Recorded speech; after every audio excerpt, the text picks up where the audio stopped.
Good morning, children. I am Komal Jha. This is Social Science book for class 6. Today we will read our first chapter of history, when, where and how. First thing, what is history? इतिहास क्या है? History is the study of past. History means the written record of event of the distant past. In history, we read about the rulers, the extent of their rule and their administration, etc. We also read about the economical, social, and cultural life of people during their times. What were the occupation of the people? What did they eat? What kind of cloth they wear?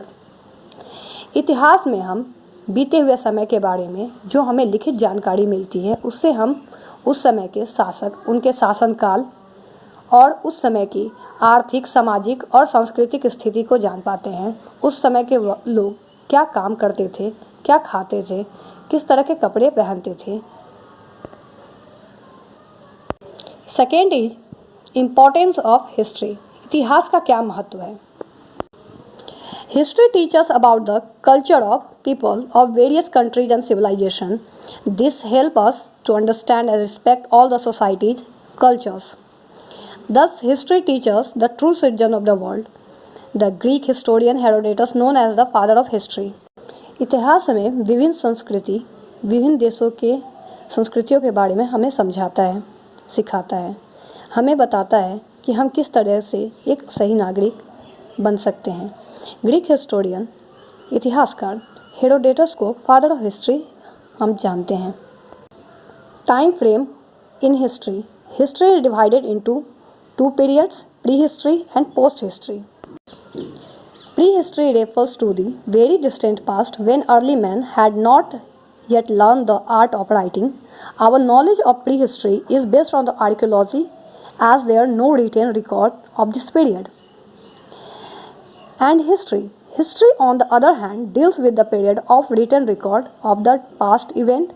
Thus history deals with the certain period in the past. इतिहास को दो भागों में बांटा गया है. Pre history, प्रागइतिहास.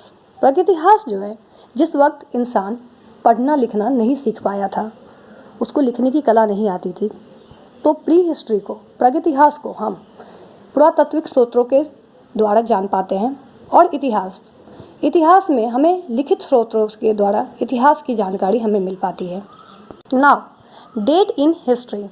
In study of history, the year before the birth of Jesus Christ written on BC means before Christ. BC is always counted backward. For example, 100 BC comes before 99 BC.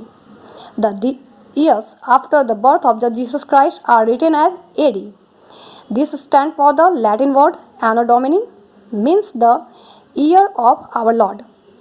These years are counted forward. For example, 2008 AD will come after 2007 AD. इतिहास में हम तारीखों को दो तरीके से जान पाते हैं.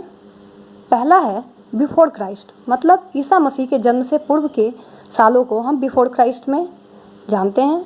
और एडी मीन्स एनो डोमिनी, उसको हम ईसा मसीह के जन्म के बाद के सालों को एनो डोमिनी में मापते हैं. Sources of history. इतिहास को जानने के स्रोत. तो इतिहास को जानने के दो स्रोत हैं. पहले आर्कियोलॉजिकल मीन्स पुरातात्विक स्रोत, जिसमें है monuments, inscription, artifacts, coins.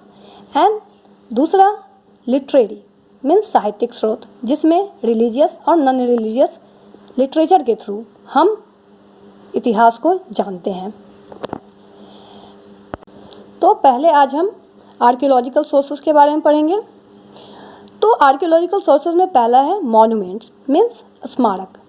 Fort, palaces, stupa, विहारास, monasteries, temples, houses and there construction give us a lot of information about the culture, society, lifestyle of the people. Any building of historical significance is considered to be monument. किला, महल, स्तूप, विहार, मठ, मंदिर, घर और दूसरे जितने भी बनावट हैं, वह हमें उस समय के लोगों की सांस्कृतिक और सामाजिक स्थिति को दर्शाता है.